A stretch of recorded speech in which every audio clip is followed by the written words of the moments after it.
warahmatullahi wabarakatuh. Waalaikumsalam warahmatullahi wabarakatuh. Selamat pagi. Baik, anak-anakku, sebelum kita mulai pelajaran, kita berdoa. Ya, untuk itu saya Bapak mintakan satu orang maju ke depan memimpin doa.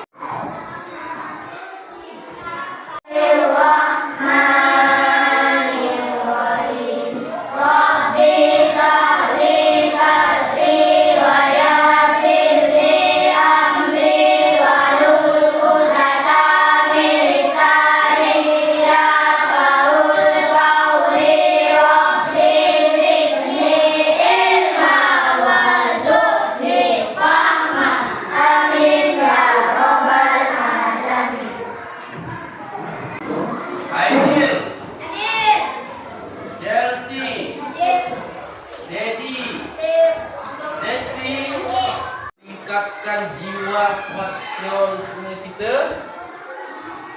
Mari kita bersama-sama menyanyikan lagu nasional. Ya, itu silakan kalian berdiri. Indonesia tanah airku, Indonesia raya. Ya, silakan dulu. Hari ini apakah kalian sudah siap menerima materi? Baik anak-anakku, hari ini kita akan mempelajari pelajaran IPAS kelas 5. Mengapa kita perlu makan dan minum? Ya, jadi tujuan pembelajaran kita pada hari ini yaitu bagaimana kalian bisa memahami dan mengidentifikasi alat-alat pencernaan yang ada di tubuh kita. Nah, jadi untuk tahap pertama, Bapak akan memberikan asesmen sebagai bentuk penilaian tahap awal kalian. Jadi kalian mengerjakan asesmen ini masing-masing akan Bapak berikan lembaran soal asesmen tersebut. Nah, ini lembar asesmennya, tolong kalian jawab. Ya, ini ada pertanyaannya, kalian jawab. Kalian tulis pertanyaannya, kemudian kalian jawab. Ya, menggunakan buku tulis kalian. Silakan tulis.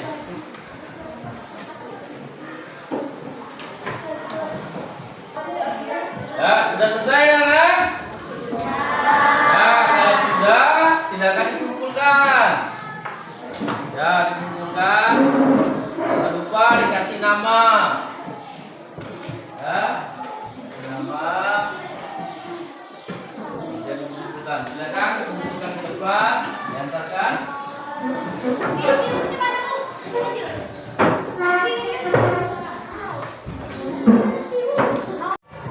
Ya, baik-baik anak-anakku, tahukah kalian bagaimana cara makanan bisa masuk ke dalam tubuh kita?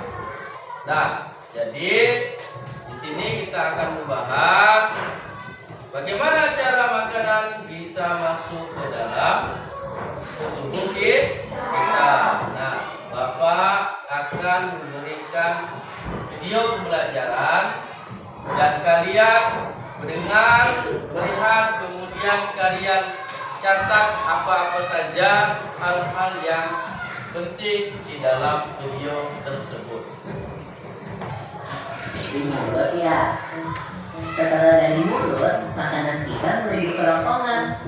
Kerongkongan adalah suatu saluran seperti tabung sepanjang 20 cm yang menghubungkan antara rongga mulut dengan lambung. Di dalam kerongkongan terjadi gerakan peristaltik, yaitu gerakan meremas-remas yang dilakukan oleh dinding kerongkongan untuk membuat makanan terdorong masuk ke dalam lambung.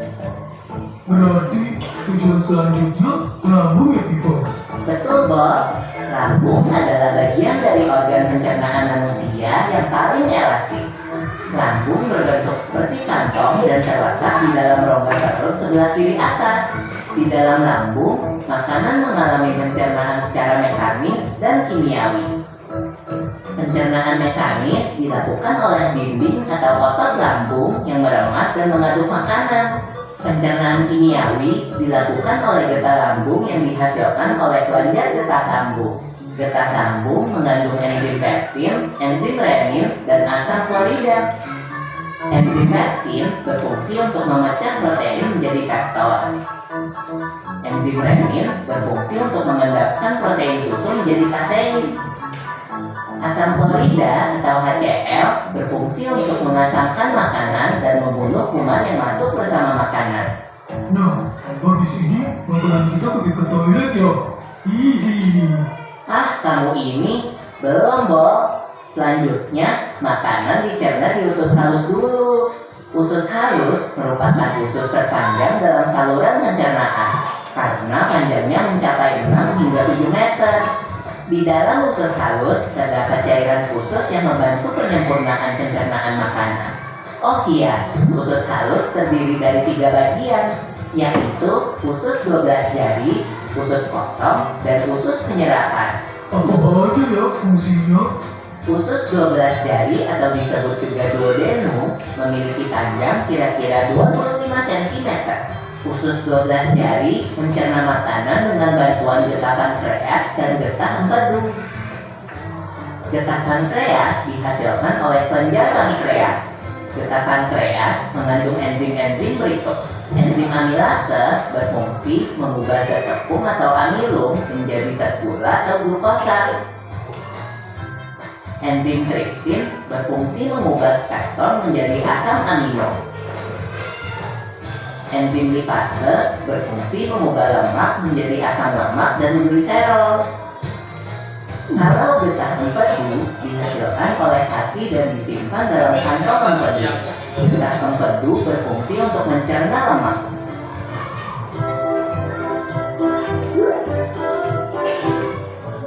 Selanjutnya, usus kosong atau jejunum terletak di antara usus 12 jari dan usus penyerapan. Usus kosong memiliki panjang sekitar 2,5 meter dan berfungsi untuk mencerna makanan dari usus 12 jari. Terakhir adalah usus penyerapan yang merupakan tempat penyerapan sari-sari makanan. Di seluruh permukaan dindingnya terdapat ujung-ujung pembuluh darah yang menyerap sari-sari makanan. Kemudian, sari makanan diedarkan melalui aliran darah ke seluruh bagian tubuh. Jadi makanan kita makan kembali lagi ke dalam tubuh kita ya? Iya, Bob. Habis itu, sisa makanan yang dicerna masih berlanjut ke usus besar. Nah, usus besar berfungsi menyerap cairan, vitamin, dan mineral dari sisa-sisa makanan yang telah diserap oleh usus halus. Pada usus besar, terdapat bakteri yang berguna untuk tubuh bernama E. coli yang berfungsi untuk membantu proses pembusukan sisa makanan. Proses pembusukan sisa makanan akan menghasilkan kotoran atau feses yang kemudian dikeluarkan melalui anus. Oh gitu. Nah, gimana dengan mules? Itu disebabkan oleh apa ya, Pipo? Organ terakhir yang bernama rektum adalah ujung muara dari usus besar yang berfungsi sebagai tempat penyimpanan feses sementara. Ketika rektum terisi penuh dengan feses, maka saraf akan mengirimkan respon kortak yang menimbulkan rasa ingin buang air besar. Anus adalah lubang di bagian bawah pantat yang berfungsi sebagai tempat keluarnya feses dari tubuh.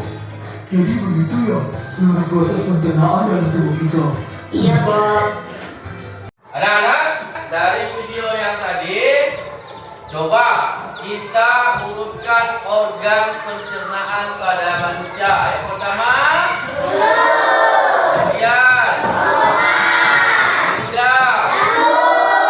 keempat, yang kelima, enam. Apa yang pertama tadi?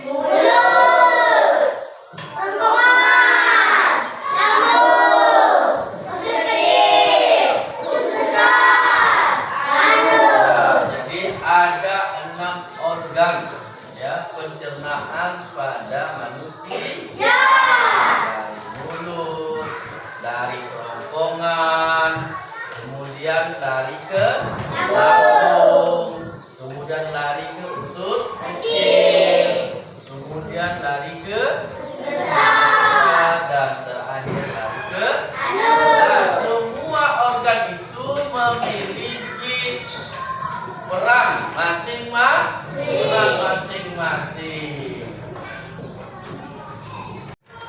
Ya, jadi setelah kita tahu tadi organ-organ pencernaan pada manusia, Bapak ingin minta 2 orang maju ke depan untuk mempraktikkan. Nah, mempraktikkan organ-organ yang berperan pada saat kita makan. Oke, coba Pak Aris sama Fauzan maju 2.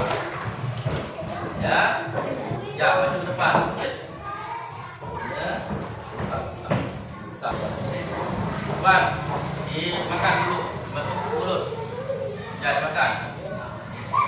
Ya, jadi kawan kamu ini sedang mengunyah makanan. Nah, namanya ini adalah pencernaan mekanik. Jadi yang berperan di sini adalah gigi. Nah, gigi apa saja? Ada gigi seri, ada gigi taring, dan ada gigi geraham. Jadi semuanya berperan untuk menghancurkan makanan. Ya, jadi setelah dikunyah, kemudian peran lidah. Ada peran lidahnya untuk membolak-balik makanan. Kemudian ditelan. Ya. Nah, di situ ditelan maka makanan akan berpindah ke kerongkongan. Ya, jadi setelah ada di kerongkongan, kemudian masuk ke dalam lambung, dan itu namanya gerakan statik kerongkongan. Selanjutnya, karena kalian sudah melihat kawan yang praktik tadi, bagaimana proses alat pencernaan, ya, dari mulut dan sebagainya, maka di sini Bapak akan memberikan tugas proyek, ya. Kalian menggambarkan organ pencernaan pada manusia. Menggambar. Ini ada gambarannya. Ya. Ini punya digambar. Tadi juga.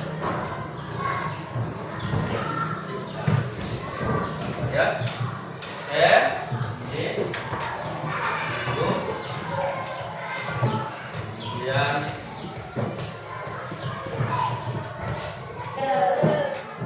nah, di halaman 143 di situ kalian bikin menggunakan pensil dulu, 1 orang saja. Jadi kerjanya 1 orang bersama-sama. Ya, proses dulu. Ya, berkelompok bersama-sama bikin alat pencernaan. Nah, yang di dalam ini, nah yang di dalam, ya. Yang di dalam. Ya, di sini dari mulut, kemudian kalian tulis mulut, kerongkongan, dan seterusnya. Ya, silakan bikin. Ya, silakan dibikin seperti gambar saya. Menggunakan pensil. Ayo, bikin. Atau bisa bikin di sini mulutnya, mulutnya di sini. Iya,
kalian akan presentasikan hasil diskusi kalian. Untuk itu setiap kelompok siap-siap, itu ada 2 orang maju untuk presentasikan. Kita coba dulu kelompok 1. Silakan coba kelompok 1 untuk menjelaskan sistem, ya, sistem pencernaan makanan dalam tubuh kita. Ya, silakan kelompok 1 maju. Ya.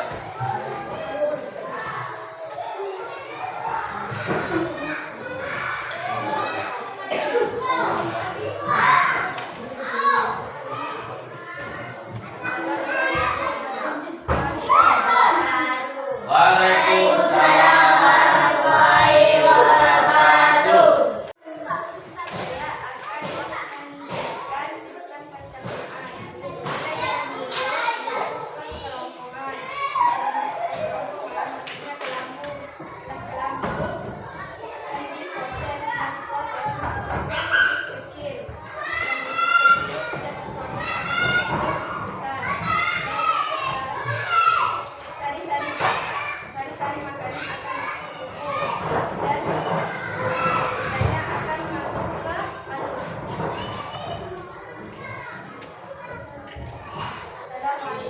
warahmatullahi wabarakatuh. Waalaikumsalam.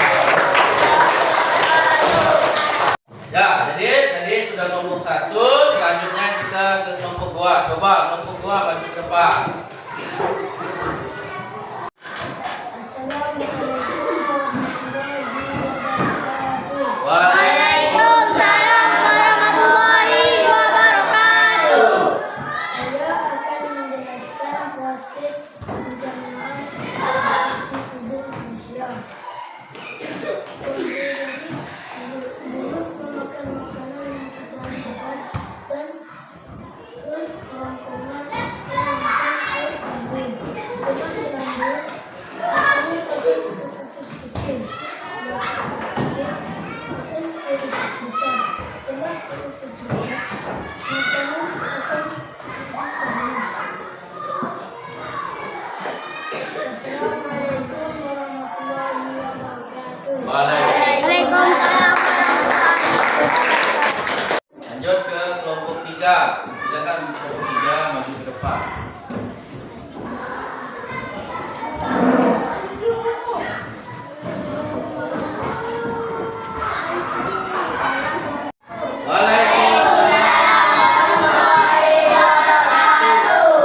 Saya akan menjelaskan pencernaan dalam tubuh manusia. Mulai dari mulut, masuk ke kerongkongan, masuk ke dalam lambung, setelah lambung masuk ke usus kecil, setelah masuk ke usus kecil, masuk ke usus besar. Dan setelah masuk ke usus besar, masuk ke anus. Assalamualaikum warahmatullahi wabarakatuh. Nah, jadi itu tadi setelah kalian jelaskan makanan yang kita makan itu akan dicerna oleh sistem pencernaan pada tubuh kita, itu dari mulut, kerongkongan, lambung, kemudian dari usus kecil dan usus besar, dan terakhir ke anus.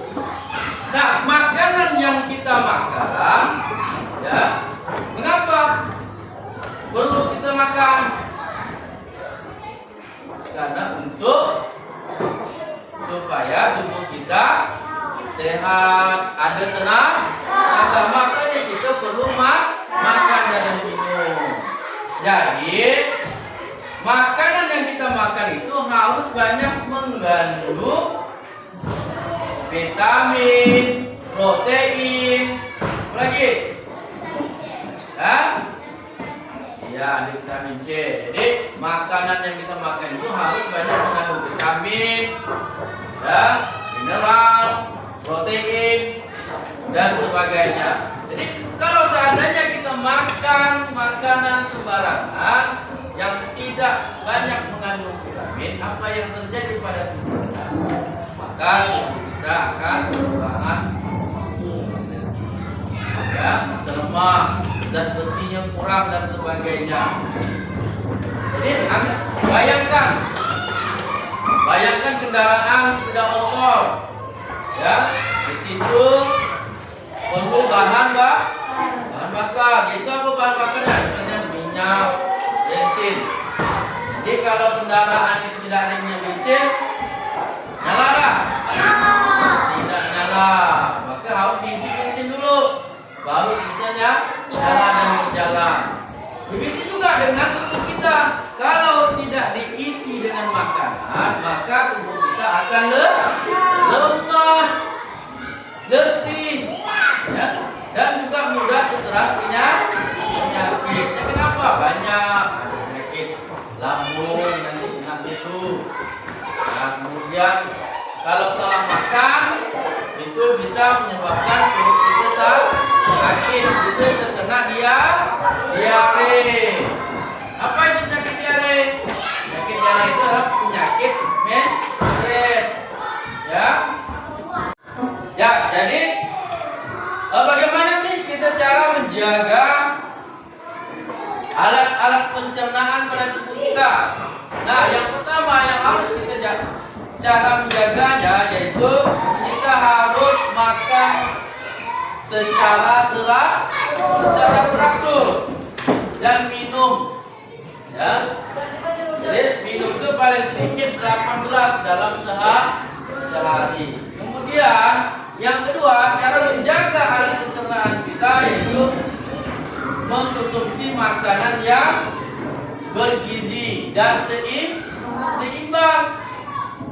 Kemudian yang ketiga yaitu menjaga kebersihan lingkungan.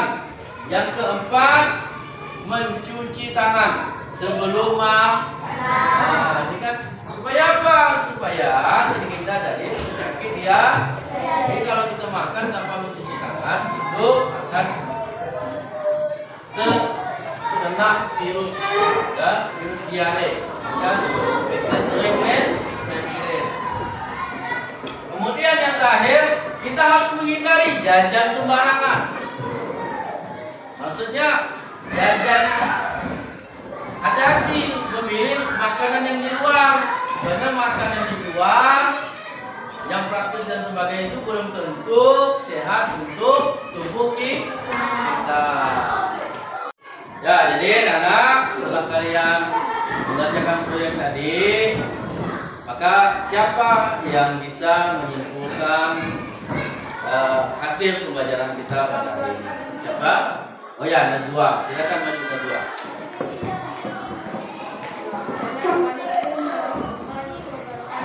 Waalaikumsalam warahmatullahi wabarakatuh. Mulai dari makanan yang masuk ke mulut, setelah masuk ke mulut akan melewati kerongkongan, setelah kerongkongan akan masuk ke dalam lambung, setelah lambung akan masuk ke usus kecil, setelah usus kecil akan masuk ke usus besar, setelah usus besar menggunakan sari-sari makanan akan masuk ke tubuh dan makanan yang tidak digunakan akan masuk ke anus.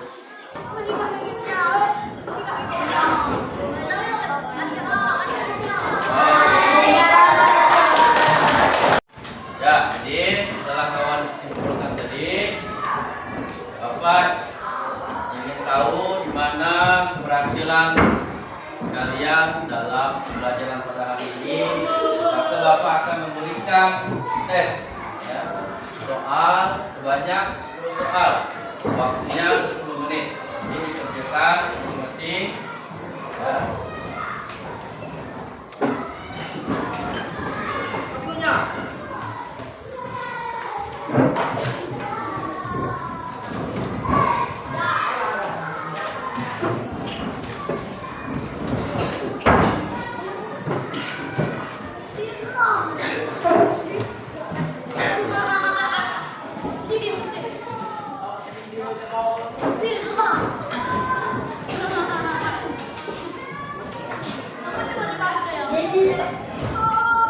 Jangan lupa dikasih nama, ya, nama, hari, tanggal.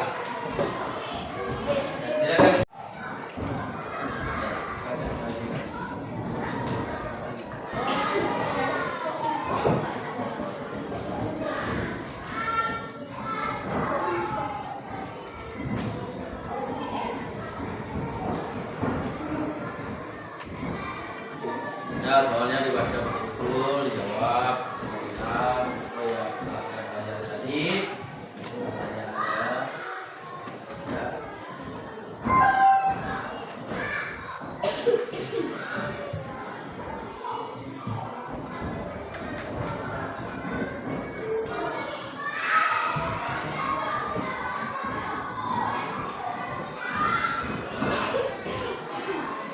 Ya, sudah selesai anak-anak? Selesai, silakan kalian kumpulkan ke depan.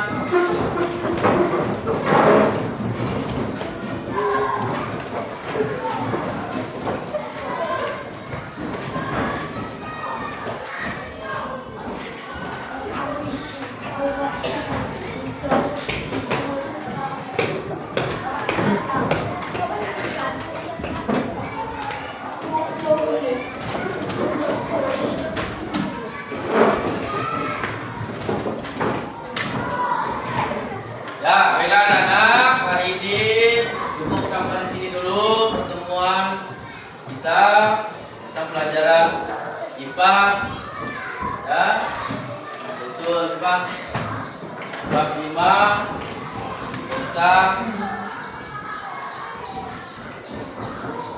bagaimana kita hidup dan tumbuh. Topik B, mengapa kita perlu makan dan minum. Baik, kita bersama-sama membaca hamdalah. Alhamdulillah.